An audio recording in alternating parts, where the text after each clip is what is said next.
Avec ma pièce, lieu d'événement pour entreprises, retrouvez chaque mois le grand entretien de Lyon Décideur.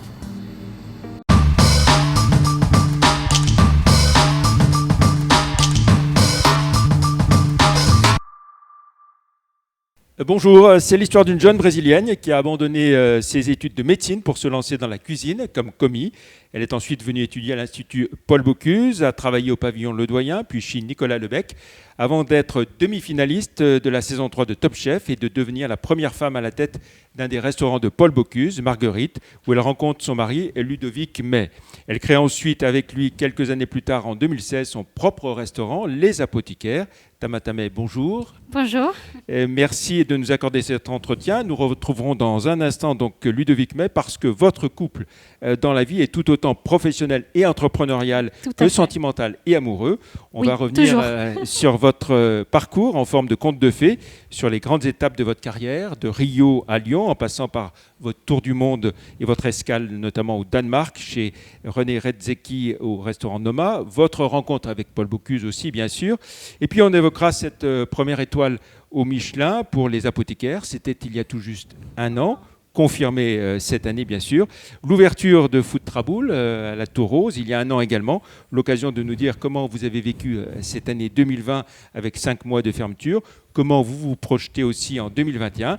Et pour vous interroger avec moi, Maxime Feuillet, bonjour. Bonjour. Journaliste à Lyon Décideur, bien sûr, en charge des réseaux sociaux et du web, qui vous pose la première question. Oui. Alors, vous faites partie de la grande tribu des chefs. Notre magazine, dans son titre, porte le terme décideur. Entre chef et décideur, est-ce que vous faites une différence ? Entre chef et décideur ? Oui, on va dire que oui. Si on doit avoir un chef, si je parle d'un chef de cuisine, oui, c'est lui qui décide, mais c'est lui aussi qui... Je vois plus les chefs comme quelqu'un qui amène une équipe et il fait une cohésion d'équipe et qui emmène cette équipe à un but commun et à un objectif bien tracé. Un décideur, c'est celui qui joue plutôt individuel, on dirait. C'est celui qui décide les chemins, mais qui n'est pas forcément celui qui amène les autres. Donc, je pense qu'il faut les deux. Vous êtes donc né au Brésil, originaire de Rio. Vous aviez commencé des études de médecine avant de bifurquer dans le monde de la cuisine. Pourquoi ce changement de cap alors que vous étiez en 3e année d'études ? J'allais passer à la 3e année, ouais. C'était drôle parce que j'ai toujours pensé que j'allais faire vraiment médecine. J'ai adoré ça et j'adore ça. Je trouve vraiment, d'ailleurs, les corps humains, une machine parfaite et très mystérieuse. Et ça fait des envies de connaître un peu plus. Mais après, c'était pas vraiment ma passion. Et c'est pas que j'ai découvert très tard.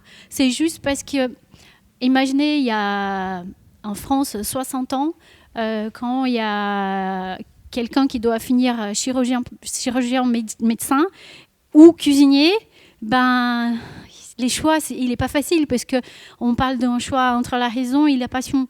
Et finalement, c'était ça. En fait, je pense que cette flamme de la cuisine, elle existait depuis très longtemps, mais c'est juste parce que la raison, elle prenait un peu plus le dessous, jusqu'où la passion, elle était plus forte.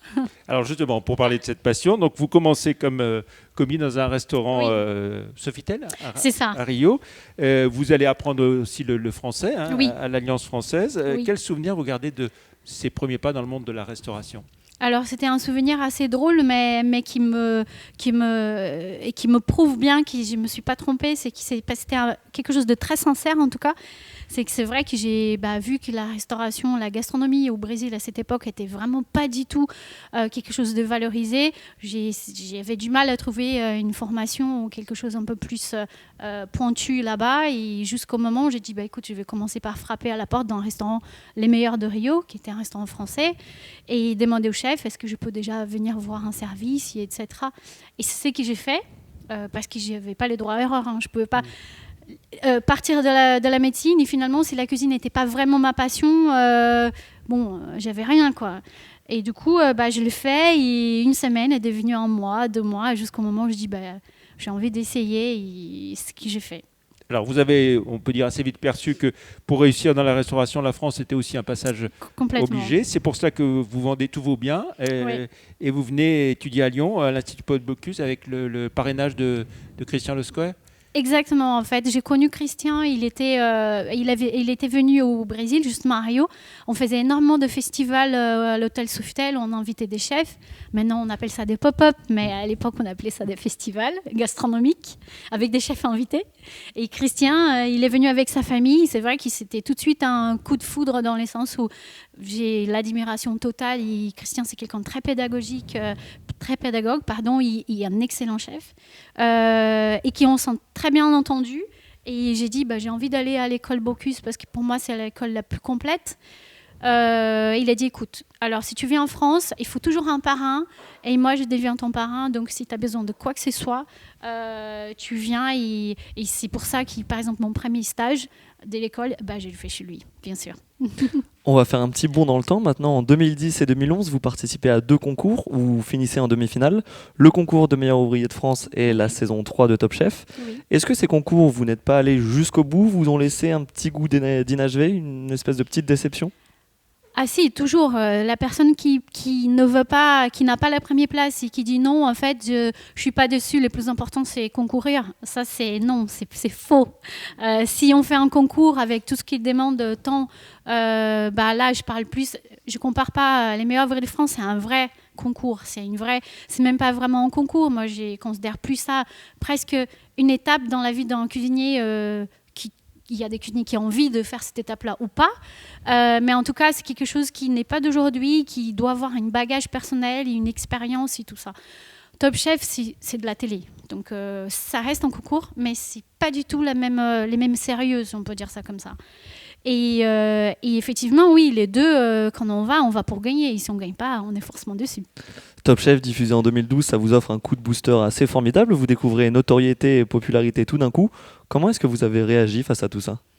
Alors, quand j'entends les journalistes, dont vous, dire un coup de boost, qu'est-ce que c'est pour vous ? C'est moi qui vous rend la question. Qu'est-ce que c'est un coup de boost ? Une question de popularité, de notoriété qui vous Et ça vous apporte quoi quand vous êtes cuisinier ? Peut-être des facilités ensuite pour faire d'autres projets ? En fait, la cuisine, c'est un métier artisanal.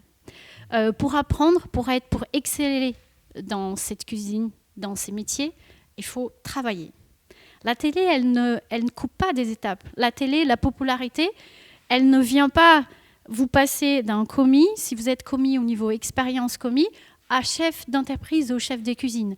Pour ceux qui font ça, on voit bien les résultats. C'est ceux qui ne tiennent pas, qui au bout d'1 an, 2 ans, oui, ils vont trouver des sponsors, des banques qui vont les suivre et tout ça, parce que c'est une histoire de médias et c'est une histoire, mais c'est éphémère. Donc après, c'est les cuisiniers de savoir qu'est-ce que vous voulez. Est-ce que vous voulez toujours être cuisinier et continuer d'ici 10 ans à être présent et qu'il aussi les clients et vos confrères vous respectent autant que tel, ou vous voulez vraiment jouer la carte média, à savoir que 2 ans après, vous êtes mort parce qu'il y aura d'autres top chefs qui vont venir après vous et qui vous êtes has-been. Donc moi, j'ai toujours préféré les côtés cuisiniers parce que c'est ma vraie passion. Comme vous avez dit, j'ai tout fait pour arriver là. Et j'avais pas besoin en fait de ça. J'avais déjà les postes de Marguerite, il était déjà fait. Avant d'aller à Top Chef, j'avais déjà les postes. On avait déjà parlé avec Paul Bocuse, il m'avait déjà invité. Donc, d'ailleurs, j'étais obligée d'y aller, voir Monsieur Paul pour savoir s'il était d'accord ou pas. Justement, avec Paul Bocuse, vous serez jury dans la saison suivante de Top Chef. Jury d'une demi-finale, il me semble. Comment c'était de participer à cette expérience avec Paul Bocuse et Grégory Cuiron aussi, qui était à vos côtés ? Oui. Alors, c'est toujours assez impressionnant parce qu'on se met finalement dans les mêmes niveaux, alors que pas du tout. Alors là, c'est pas du tout. Il y a les côtés respect et admiration. Et en cuisinier, il faut jamais oublier qu'il est cuisinier avant tout. Et un cuisinier, c'est toujours humble. Donc, il faut bien savoir qu'on ne sauve pas des vies, on fait juste à manger. Donc, c'est très déconcertant, mais c'est aussi super sympa. C'est un moment, on va dire, une petite parenthèse bien à garder dans son cœur, mais pas à s'enflammer non plus. Alors, on va s'intéresser et s'attarder un instant sur votre rencontre avec Paul Bocuse. Il décide de faire de vous, à 35 ans, la première femme à diriger l'un de ses restaurants qui ouvre dans le 8e. Comment ça s'est passé ? Alors, c'est vrai que Monsieur Paul, on appelle Monsieur Paul, il me connaissait déjà de Lébec. En fait, Monsieur Paul, c'était un très bon ami à Lébec. C'était Lébec quand il est arrivé à Lyon.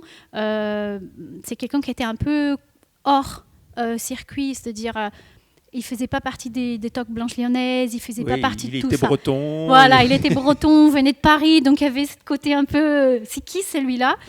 Mais finalement, Monsieur Paul, il a tout de suite, on va dire, adhéré à ce personnage-là parce que c'était un excellent cuisinier et Monsieur Paul a toujours respecté les vrais cuisiniers. Et du coup, il allait souvent. Et il le connaissait souvent, Monsieur Fleury aussi, il venait. Et comme j'étais la chef chez les Becs, bah forcément, on se connut. Et après, c'était aussi par Christophe Muller, qui je le connaissais aussi. Et c'était les vraies rencontres, on va dire, c'est qui a fait que Monsieur Paul, il a dit pourquoi pas elle à Marguerite. C'est quand j'ai passé justement, j'étais entraînée par Christophe Muller pour passer les MOF. Et donc j'étais dans les cuisines de Paul Bocuse à m'entraîner avec, d'ailleurs aujourd'hui il est MOF avec Olivier, mais on était tous les deux dans les cuisines de Bocuse, entraînés par tous les MOF de Bocuse. Donc c'était incroyable. Meilleur ouvrier de France. Oui, meilleur ouvrier de France, pardon. Voilà. Donc c'est venu de là. Et un jour il m'appelle et dit, il m'appelait la petite vient prendre le petit déjeuner avec moi, donc la petite salle que tout le monde connaît. Oui. Bah, je suis allée là-bas, il a dit écoute, j'ai un projet pour toi. Enfin, ça fait des années qu'ils ont dit que les femmes, j'ai pas voulu de femmes en cuisine parce que les cuisiniers c'est des chauds lapins, il disait comme ça. Mais là, j'ai appris la cuisine grâce au maire et j'ai voulu rendre hommage au maire, donc je voulais qu'il soit une femme et pourquoi pas toi. Et là, la décomposition totale, j'ai dit bah, bien sûr, c'est un grand honneur, grande fierté, quoi. Les fameuses mères lyonnaises, effectivement. Oui. Alors, cette formation à l'Institut Paul Bocuse que vous aviez voulu faire, puis votre premier restaurant à Lyon comme chef et patronne, on peut dire que c'est vraiment Paul Bocuse qui vous a inspiré pour prendre votre envol? Alors non, Monsieur Paul, c'était vraiment un côté plus un peu, comment on dit, presque comme un grand-père, on va dire. Oui. Mais en fait, les côtés entrepreneuriat, je l'ai fait, c'est grâce à mon mari, à Ludovic, parce que moi, jamais de la vie, je voulais ouvrir un restaurant. J'étais pas du tout là-dedans. J'étais bien où j'étais. Voilà, j'avais un excellent poste. C'est lui vraiment qui m'a donné envie. Et aussi les Becs, parce que les Becs c'était un grand entrepreneur, c'était quelqu'un qui était, on a bien vu, même ce qui s'est passé ou pas, c'est quelqu'un qui était largement en avance par rapport à son époque. C'était aussi son tort pour moi. Mais oui, c'était plutôt Ludovic et les Becs. Ouais. Oui. Et ce qu'il faut dire, c'est que par rapport à Nicolas Lebec, c'est quand vous étiez chez lui, oui, aux cuisines, qu'il a décroché sa 2e étoile. Exactement, on était en cuisine avec lui, j'étais déjà sa sous-chef, et on a même, je me rappelle, on avait pris feu les jours même malheureusement, quand on a pris l'étoile, on s'est fait brûler, c'était criminel parce qu'on a vu sur les caméras à la rue Groulet, il y a plein de caméras, et on a vu quelqu'un a jeté un allumette dans la poubelle. Donc oui, ça rappelle pas mal de choses. Et petit clin d'œil, on enregistre cette interview, cette émission, le 20 janvier. C'est la date anniversaire de la disparition de Paul Bocuse, il y a 3 ans tout juste. C'est ça. Et exactement, il est 20 janvier. C'est presque l'anniversaire de quelqu'un. On parlait tout à l'heure des fameuses mères lyonnaises du XXe siècle, des mères lyonnaises, pardon, oui, du XXe siècle. Est-ce que vous vous considérez aujourd'hui comme une héritière de ces mères lyonnaises, une mère lyonnaise du XXIe, imprégnée d'une culture internationale, des cuisines du monde? Alors là, c'est aucune prétention de ça, parce que justement, on a tellement de respect et c'est très compliqué de se mettre dans une position comme ça, parce que jamais de la vie, comme j'ai dit, un cuisinier doit rester humble. Et je ne me compare pas du tout à une mère lyonnaise. Après, moi, je pense qu'encore qu'il soit une femme ou un homme, je pense qu'aujourd'hui, il y a énormément de cuisiniers déjà à Lyon qui commencent à avoir, je ne dis pas une petite révolution, mais qui montrent que cette ville, elle est dynamique. Et il manquait ça, et ça fait pas mal de temps qu'il fallait qu'il y ait cette dynamique, elle commence vraiment à faire face. Et je pense que on va dire que j'ai participé à cette dynamique, mais je ne remplacerai pas les mères. Vous aimez vous définir aussi comme brésilienne de naissance et lyonnaise de cœur. Oui. Quel lien entretenez-vous avec cette ville de Lyon ? C'est ma ville, quoi. Et c'est très compliqué parce que aujourd'hui, donc j'ai la nationalité française, non par mariage, mais par mérite. On peut l'avoir j'ai eu, même s'il n'y avait pas de mariage ou quoi que ce soit. Et en fait... aujourd'hui, j'ai presque passé, dans 2 ans, j'ai passé autant de temps dans mon pays qui c'est le Brésil et la France. Et donc, on a un vrai problème, si je peux me permettre, d'identité. Parce que je suis moitié brésilienne, du coup, vraiment, et moitié française. Aujourd'hui, je suis incapable d'aller habiter au Brésil parce que plein de choses en France me manqueraient, la culture française, etc. C'est quelque chose d'imprégné maintenant dans ma peau. Et je ne peux pas régner non plus mes origines. Donc, finalement, on se sent un peu entre les deux. Mais Lyon, c'est la ville que j'ai choisie pour venir depuis tout début, en 2002. Donc, moi, j'adore cette ville. Et encore une fois, depuis 5 ans, 10 ans, elle bouge. Et elle bouge dans les bons sens. Et moi, j'adore. Et je la trouve extraordinaire. Et je suis fière de dire que je suis lyonnaise. Parce que les Lyonnais, c'est ça. On ne doit pas dire que nous, on est lyonnais. Les Lyonnais doivent adopter la personne. Ça, j'avais compris ça. Et apparemment, ils m'ont adopté. Donc, je suis fière. Alors, on revient au restaurant Marguerite. C'est aussi donc votre rencontre avec Ludovic May. Un coup de foudre. D'ailleurs, oui. Ludovic va nous rejoindre et prendre ma place ici. À partir de ce moment, tous vos projets vont être conduits ensemble. Oui. Comment est-ce que vous répartissez les rôles avec Ludovic ? Et il nous rejoint. Oui. Alors, Ludovic, il est c'est vrai, comme je disais avant, sans lui, j'aurais jamais fait... les chemins de l'entrepreneuriat, de prendre un resto et tout ça. Mais ce qui était intéressant, c'est que, en fait, on se rencontrait à Marguerite, on était tous les deux dans les mêmes moments de vie professionnels. C'est-à-dire qu'on avait déjà travaillé pas mal de temps en France. Je ne dis pas qu'on avait fait les tours. On n'a jamais fait les tours. Il y a toujours des choses à apprendre. Mais on avait envie d'aller voir un petit peu ailleurs, de voir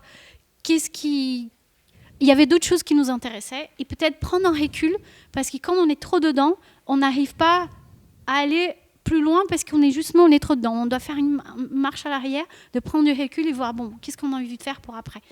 Et c'est ça qui était intéressant. Et du coup, c'est là où on est parti faire nos voyages et c'est là de toute notre histoire, c'est qu'on est tous les deux complémentaires dans plein de choses. Et on a les mêmes envies.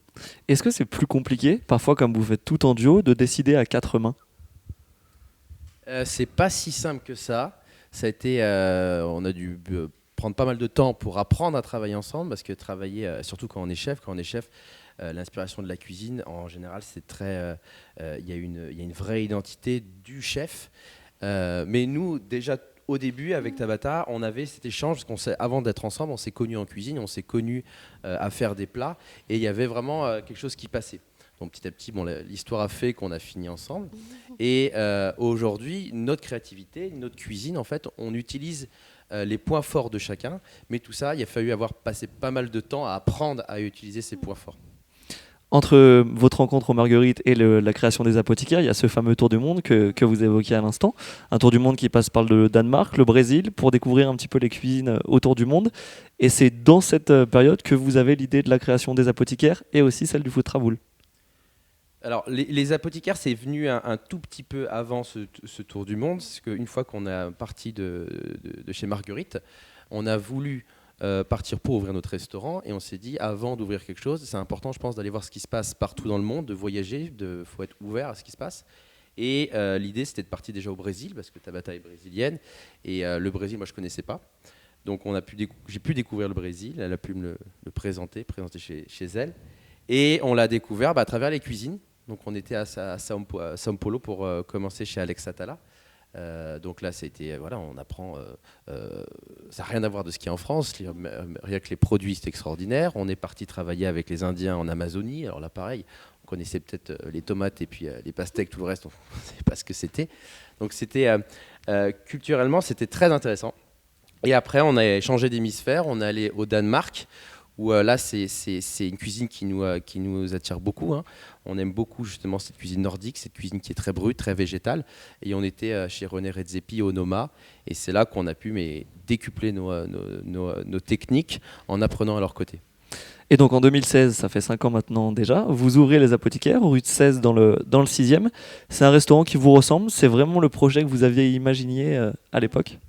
Ah oui, c'est complètement, en fait, quand on était en voyage, on avait des petits cahiers où on écrivait plein de choses, de brainstorming, et c'est vrai qu'on vivait pas mal de choses et on avait plein d'idées, et on a rempli franchement 3-4 mois, on a rempli 4-5 petits cahiers, mais plein. Et jusqu'au moment où on a dit, là, on se lance parce qu'on a tout ce qu'il faut. On a déjà notre identité qu'il y a là-dedans. Et on voulait justement, notre mot d'ordre, c'était humain. Donc on voulait vraiment que les gens, qu'on reçoive les gens et que les gens ils se sentent comme s'ils venaient chez nous. Et c'est ça qu'on a voulu faire. Et c'est pour ça, tout était pensé dans ce sens-là. La décoration, les fêtes, c'est les cuisiniers qui viennent apporter aussi les assiettes en salle parce qu'on veut de contact avec les gens, qui a aussi cette service qui est très pro, mais qui n'est pas gandé du tout. La simplicité, dans notre cuisine aussi, on a une cuisine qui est très lisible, sans perdre justement ce côté voyage et découverte. Donc il y a tout fait autour de ce côté chaleureux. Justement, c'est la question que j'allais vous poser. Comment est-ce que vous définiriez votre cuisine? C'est une cuisine très humaine, très lisible aussi. Vous insistez sur cette notion. Comment est-ce que vous la définirez, vous, votre cuisine? Je pense que c'est bien le terme, c'est lisible. On dit souvent qu'on fait une cuisine qui est simple, mais pas simpliste. C'est-à-dire dans nos assiettes, on ne veut pas qu'il y ait beaucoup d'éléments. Par contre, on veut que si on va utiliser un légume, on va essayer de le décliner dans plusieurs façons pour aller chercher au maximum ses saveurs. Qu'est-ce qu'on peut rechercher dedans?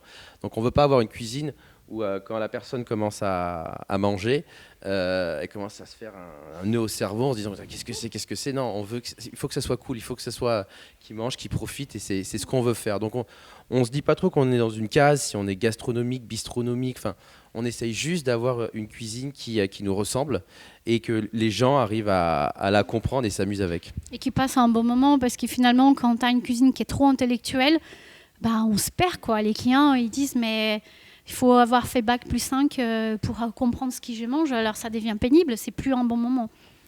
Et donc 4 ans après l'ouverture, en janvier 2020, vous décrochez votre première étoile au guide Michelin.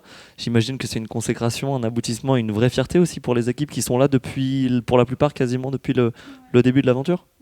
Tout à fait. On a deux personnes principalement notre chef, c'est Tamás, qui c'est un Hongrois qui est avec nous depuis le début, et Patrick.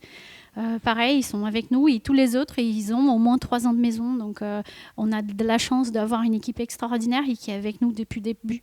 Donc ça, c'est vraiment les nerfs de la guerre, quoi. Est-ce que cette étoile, elle vous a amené aussi une clientèle différente, un petit peu nouvelle, des contraintes en plus, des pressions supplémentaires?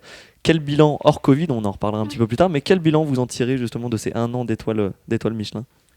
Alors ça a été assez marrant cette année justement avec cette étoile, parce une fois qu'on l'a eu, nous on avait déjà un restaurant qui était complet 1 mois à l'avance. Donc c'est vrai que on avait cette habitude, c'était chouette. Après il est tout petit notre restaurant. Mais c'est vrai qu'une fois qu'on l'a eu, on a eu une autre clientèle. On a eu une clientèle qui était habituée des étoiles Michelin, et c'est vrai qu'ils n'ont pas forcément compris ce qu'on faisait. C'est vrai qu'on a une étoile mais pas forcément conventionnelle. Donc ces gens-là ne comprenaient pas, donc mais même nous faisaient des mauvais retours. Donc après, moi, c'est vite parti, et petit à petit, on a retrouvé notre clientèle. Et finalement, on a eu notre étoile. C'est une très belle récompense, on en est très fiers. Mais on n'a rien changé chez nous, on n'a jamais changé les prix, on n'a jamais changé notre façon de faire, on reste les mêmes. Et ce qui se passe aujourd'hui, moi, depuis que j'ai eu l'étoile, ok, il y a eu le début un peu compliqué, mais aujourd'hui, on a retrouvé notre cuisine où on a toujours été dedans, c'est-à-dire rester simple. S'amuser avec le client parce qu'il passe de bons moments, et c'est vraiment ça pour nous qui est l'essentiel. Donc c'est la nouvelle clientèle venue qui est un petit peu plus difficile à faire venir. Au début c'était un petit peu compliqué parce que ces gens-là ils se sont dit ok, ils ont une étoile, on va y aller parce qu'ils ont une étoile, mais ils n'ont pas forcément compris notre cuisine. Et ils veulent le standard Michelin qui aujourd'hui encore ça commence à casser les codes, mais pour les gens, un standard Michelin ça veut dire nappe, ça veut dire service gandé, ça veut dire prout, je me la tiens comme ça, alors que nous non, comme on parle depuis le début, nous on veut que les gens ils se lâchent et qu'ils se sentent bien comme s'ils étaient chez nous, donc c'est contradictoire presque. En avril dernier, vous me confiez viser désormais la régularité. Selon vos termes, la chose la plus difficile dans ce métier. C'est un objectif réussi, puisque vous figurez de nouveau cette année au palmarès du guide Michelin. Comment vous l'avez accueilli, cette nouvelle ? Franchement, on a, comme Ludovic disait, on n'a jamais fait des choses exprès pour avoir une étoile. On n'a jamais vraiment pensé à l'étoile. On pensait surtout à nos clients et qu'ils se sentent bien, à nos équipes aussi, parce que c'est important aussi que nos équipes elles se sentent bien et qu'elles ont envie de venir travailler. Donc c'était plutôt dans ce sens-là. Et l'étoile est arrivée, tant mieux.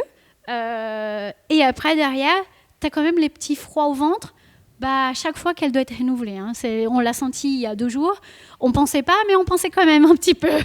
Donc, tant mieux qu'elle soit encore là, surtout effectivement avec une année qui est très compliquée et avec la fermeture et on était obligé aussi de s'adapter, à faire des plateaux repas. Forcément, les standards, je dis que l'année dernière, ça changeait un petit peu. Donc, oui, d'autant plus la peur, ouais.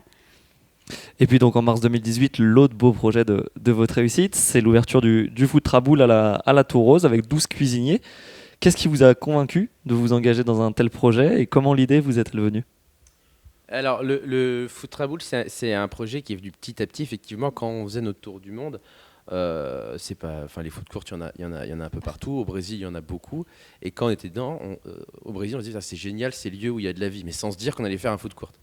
Ensuite, on est rentré, on a ouvert notre restaurant et 1 an après à peu près l'ouverture des apothicaires, on faisait beaucoup d'échanges avec des chefs cuisiniers qui sont aujourd'hui au Food Traboul. On faisait des événements, on s'amusait, on échangeait. Quand il y en avait un qui était un peu qui avait certains problèmes dans sa cuisine, on venait l'aider. Enfin, il y avait une espèce de cohésion, une belle cohésion, amitié, une vraie amitié. Une belle amitié est née tous ensemble. Et souvent, à des soirées, sur un bout de table, on essayait de penser à qu'est-ce qu'on pourrait faire ensemble. Alors, ça allait dans tous les sens. Et un jour, avec Tabata, on s'est dit, allez, on va vraiment se poser en pensant à quelque chose. Et c'est là qu'est né ce projet de food court. C'est d'avoir un lieu qui soit pas comme tous les food courts, un lieu avec bétonné, avec quelques cuisines et toute la nourriture est amenée et vendue sur place. Non, on voulait faire quelque chose où la cuisine est faite sur place, devant les gens, et avec cet ADN lyonnais, c'est-à-dire avoir tous ces chefs lyonnais qui font rayonner Lyon au même endroit. Et c'est là qu'est né le Food Traboul. C'est là qu'on a eu on est tombé sur la Tour Rose. On a eu donc il était en liquidation judiciaire. Notre dossier est passé et là, c'est là qu'on a travaillé dedans. Et c'est vrai que c'est avoir un food court avec autant d'identité lyonnaise dans un lieu aussi lyonnais, c'est génial. C'était la Tour Rose, c'était la série sur les gâteaux. C'est la petite cerise sur le gâteau. Qui nous a quand même pas mal donné des fils à coudre, mais c'était la série sur les gâteaux. On est justement sur un projet à 3 millions d'euros. J'imagine qu'il a fallu trouver des financements pour un tel projet et ça n'a pas dû être très simple quand on se souvient justement des dépôts de bilan successifs de la Tour Rose. Comment elle s'est passée, cette étape, pour vous ? Comment vous l'avez vécue ? La liquidation judiciaire. L'étape du recherche de financement dans un, ça a été rapide. Dans un projet. Ça a été rapide parce que tout ce qui concerne le financement aujourd'hui, il y a Tabata et moi qui finançons et les banques. Donc on a voulu rester en fait chez nous. On a tout fait pour qu'on n'ait pas d'investisseurs, pour qu'on reste chez nous patrons, pour qu'on garde notre ADN. Et c'est surtout, ce que je veux dire, c'est que ça a été très rapide parce qu'en fait, on a de la chance. C'est bien aussi de dire quand c'est bien. C'est qu'on n'a qu'une banque. On a notre banque qui c'est Crédit Agricole, qui c'est la banque des apothicaires depuis le tout début. On est allé les voir avec les projets. Au départ, ils ont fait comme ça, food court, 3 millions d'euros, parce que même encore aujourd'hui, il y a des gens qui ne savent même pas qu'est-ce que ça veut dire les mots food court. Et après, en fait, grâce à notre historique, déjà avec les apothicaires, ils ont vu qu'en gros, on sait compter, on va dire ça comme ça, et qu'on est des gens responsables. En fait, ils nous ont suivis tout de suite. Donc, on n'a même pas eu besoin d'aller voir une autre banque. Tout est resté sur les crédits agricoles.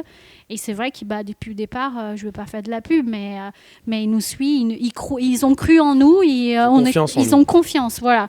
Et ils nous ont suivis presque les yeux fermés, quoi. Donc, c'est cool. Comment est-ce que vous l'avez construit, le business model du Food Traboul ? C'est chaque cuisinier qui est rémunéré selon son chiffre d'affaires et qui participe aussi aux charges communes de la Tour Rose. Comment ça se passe ? Alors, pour faire simple, en fait, il y a notre société avec Tabata qui exploite la Tour Rose. De là, nous, on est avec la Sacvel, et la Sacvel est notre propriétaire. Nous, on a un bail commercial avec eux. Et en fait, nous, on a créé des baux de sous-location avec les restaurateurs. Donc, ces baux de sous-location, donc eux, ils ont créé une société. Ils sont propriétaires. Ils sont propriétaires de leur fonds de commerce. Ils ne sont pas en location-gérance. Donc et ça change tout. Ça change tout, et surtout, c'est que le jour où ils partent, ils ont valorisé ce fonds de commerce. Donc, c'est ça qui est intéressant. Et entre nous, on a un groupement d'intérêt économique qui nous lie et qui nous permet, en fait, de travailler au quotidien dans le Food Traboul, d'engager du personnel de débarrassage. Faire évoluer en fonction des besoins, en fait, du lieu. Voilà, prendre notre vaisselle en commun, enfin tout ce qui doit être en commun. Les charges, comme dans une copropriété. On le travaille avec ce GIE. Et donc ce projet, vous le menez avec des chefs jeunes, des chefs qui sont aussi vos amis. C'est important d'avoir cette dimension humaine, cette dimension amicale. C'est plus facile de travailler avec ses amis ou au contraire, est-ce que c'est un petit peu plus dur ? Je pense que c'est les deux. Ça, à des moments, c'est dur, mais des moments, ça amène de la facilité. Je pense que c'est comme tout. Il y a du bon et du moins bon. Après, pour nous, les buts, c'était pas de travailler avec des amis. C'est pas forcément les mots amis, mais c'est un ensemble. C'est-à-dire que nous, ce qui était important, c'est que nous, on voulait faire. On est des vrais cuisiniers, donc je dis tout le temps, c'est un food court fait par des cuisiniers, non par des investisseurs, pour des cuisiniers. Donc on connaît les métiers, on connaît les problématiques, on connaît où est-ce qu'il faut y aller.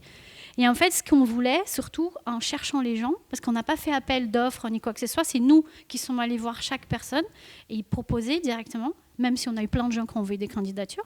Les buts, c'était de trouver des gens qui portent les mêmes valeurs que nous, les valeurs de la gastronomie. Parce qu'aujourd'hui, on n'a pas peur de dire que les food traboules, c'est un food court gastronomique. Parce que la gastronomie, pour nous, elle n'est pas liée à un Michelin ou à des codes très hautains, on va dire, ou des nappes, etc. C'est lié avec... J'ai des bons produits, j'ai fait bien à manger et je vends ça à un prix qui est correct. En fait, pour nous, c'est ça la gastronomie. Donc, c'est ce qu'on a voulu faire. Donc, c'est plutôt des gens qui ont les mêmes valeurs que nous et qui, finalement, c'est nos amis aussi. Mais c'est plutôt les valeurs qui sont passées avant tout. Vous définissez le food traboul comme le projet de votre vie, l'aboutissement de votre vision de la cuisine. Quand vous avez vu cette grande séduction auprès du public lyonnais à son démarrage, j'imagine que ça a dû vous réjouir aussi de voir que ça démarrait aussi bien auprès du public lyonnais. Ça, c'est sûr, c'était chouette de voir cette réaction, mais encore une fois, c'est l'union fait la force. Et arriver avec tous ces chefs qui partagent ces mêmes valeurs, de vouloir faire déjà du bon, du local, et faire de la gastronomie presque à l'intérieur, au même endroit. En fait, notre clientèle, tous ces Lyonnais, ils sont venus parce qu'en fait, ils sont habitués souvent d'être peut-être des habitués de la meunière qui sont venus manger au food traboul, mais qui derrière vont peut-être aller aux apothicaires parce qu'ils nous ont connus sur place. Donc en fait, c'est devenu une espèce de pépinière de chefs à l'intérieur, et je pense que c'est ça qui a fait un énormément. Oui, il y a aussi le fait que justement, c'est drôle parce que c'était, pour parler des business, c'était les premiers points, on va dire noirs. Pour nous, c'était souvent quand on allait voir les gens ou la banque ou même les restaurateurs, ils disaient « Oui, mais c'est au Vieux-Lyon, c'est problématique. » Et on se disait « Mais pourquoi c'est problématique ?» Parce que les Lyonnais, ils ne vont pas au Vieux-Lyon. Et en fait, je te rappelle, c'était les plus gros défis, c'était ça, faire venir les Lyonnais au Vieux-Lyon. Et en fait... D'une côté, c'est bien qu'il y a eu les Covid, parce que ça prouve bien qu'on a eu 0 touristes et qu'on marche. Donc, les jours où il y aura les touristes, je pense que ça va bien marcher aussi. Donc effectivement, en fait, les Lyonnais, c'est pour ça qu'est génial cette ville, c'est qu'en fait, ils sont liés tellement, la nourriture, c'est tellement important pour eux, mais la bonne, parce qu'ils sont loin d'être dupes, c'est des gens très exigeants, et qui, dès qu'il y en a... de la bonne nourriture dans un lieu qui est magique et tout ça, bien sûr, on a tous envie de venir. On parlait de la fréquentation au début, je crois qu'il y avait entre 1000 et 2000 personnes sur les mois de... Même 2600 les week-ends par jour. Ouais. Comment vous l'avez vécu, la fermeture 2 mois plus tard? J'imagine que ça a dû être un moment difficile de voir cet élan coupé net. Et la fermeture, c'était vraiment cette annonce, là, je m'en souviens encore, là, du 3 heures avant. Nous demandant de fermer, ça a été la douche froide après 2 mois et demi d'ouverture. Donc on savait déjà au début, ce premier confinement, ça allait pas trop où on allait. On se disait bon, ça va peut-être durer 1 mois, 2 mois, 3 mois, on verra bien. Donc finalement, ça a duré 3 mois pour notre fermeture. Mais c'est vrai que pendant 3 mois, il a fallu tout se réinventer parce qu'il a fallu faire un food traboul 2.0. On avait mis 3 ans à créer un food traboul qui marche en interne, mais avec beaucoup de monde à l'intérieur, que ça brasse. Et le lendemain, quand on a demandé de réouvrir, il fallait ouvrir, mais avec des normes d'hygiène draconiennes. On a demandé les espacements des gens, les sens de circulation. On parle d'un food court, on va chercher à manger, le service à table. Il a fallu tout se réinventer en l'espace de quelques semaines. Donc ça n'a pas été facile et c'est toujours pas aujourd'hui. C'est un an où on se réinvente au quotidien.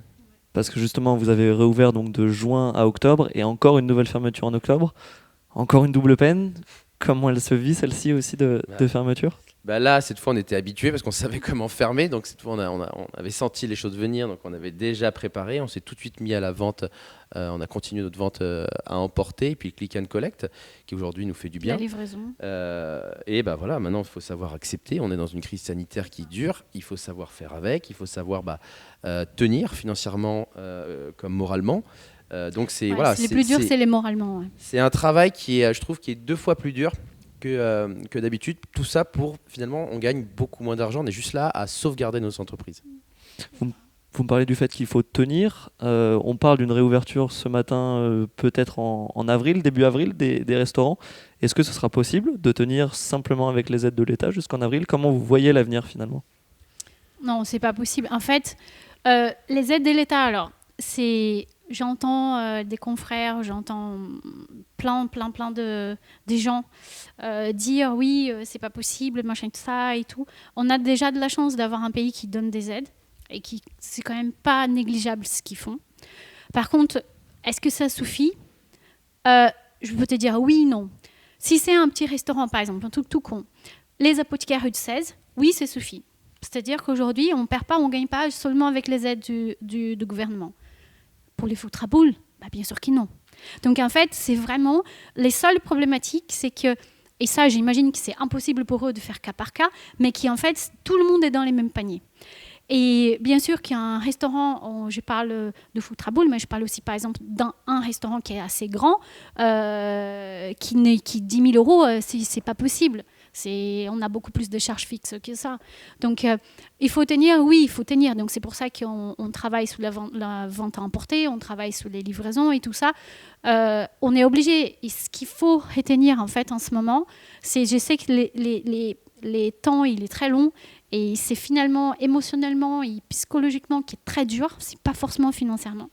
Mais il faut essayer de de prendre ces temps et de vraiment utiliser pour penser demain en fait, parce que avec cette crise, 1 an c'est long. Donc les habitudes de consommation, elles ont changé et elles vont continuer à changer. Et maintenant, au bout d'1 an, elles sont instaurées. Donc est-ce que aujourd'hui, ce que Ludovic et moi, avec les restaurateurs, on essaye de réfléchir, c'est demain, ou 6 avril ou en septembre, peu importe, demain au jour de l'ouverture, est-ce que les food traboules qu'on a imaginé en janvier, est-ce que lui, il est toujours adapté au mode de vie et à l'attente de consommateurs de demain? Je ne pense pas. Donc, qu'est-ce qu'il faut faire pour arriver à l'offre et la demande et garder ce temps qu'on a pour justement y arriver, pour penser à être prêt au bon moment, au moment d'ouverture? C'est ça, en fait. Justement, je vais laisser la parole à Jean-Pierre pour parler de la suite et de demain. Jean-Pierre, je te donne le micro. Merci, Maxime.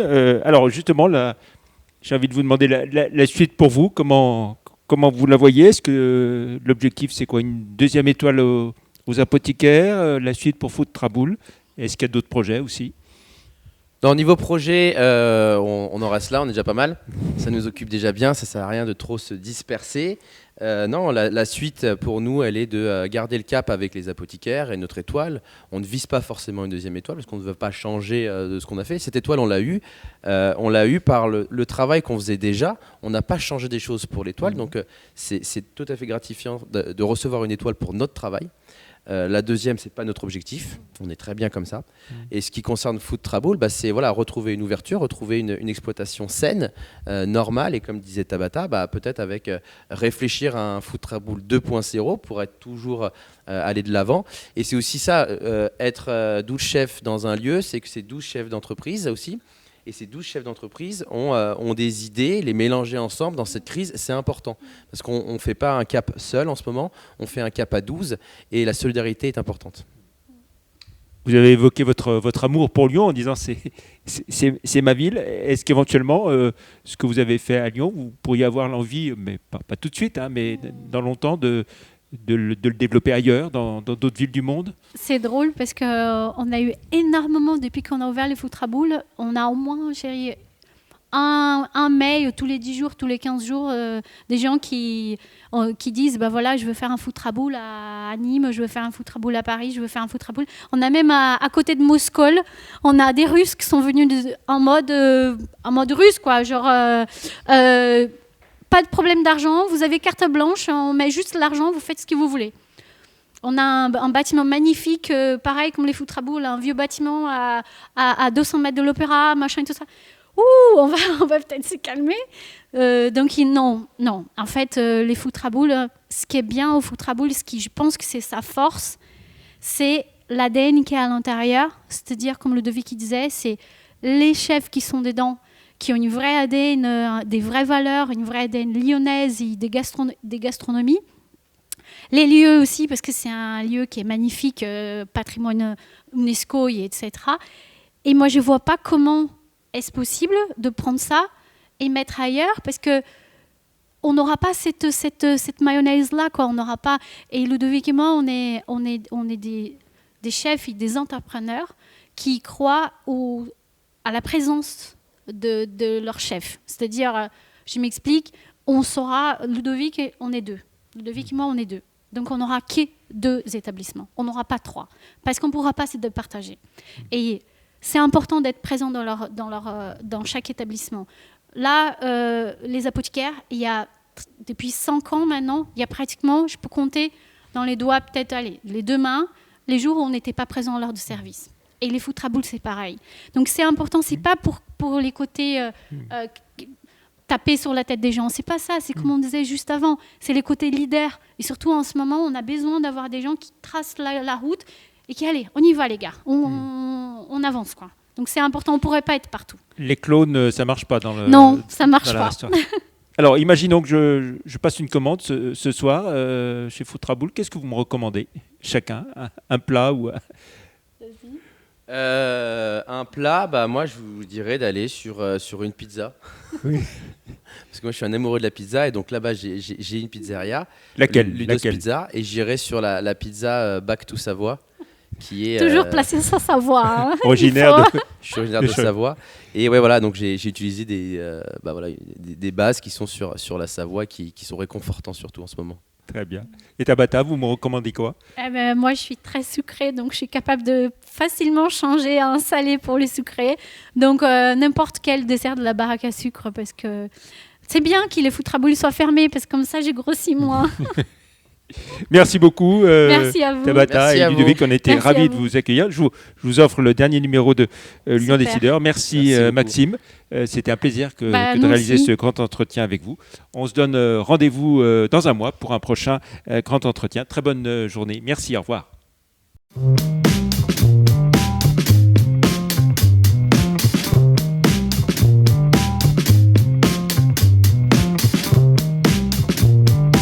Avec Ma Pièce, lieu d'événement pour entreprises, retrouvez chaque mois le grand entretien de Lyon Décideurs.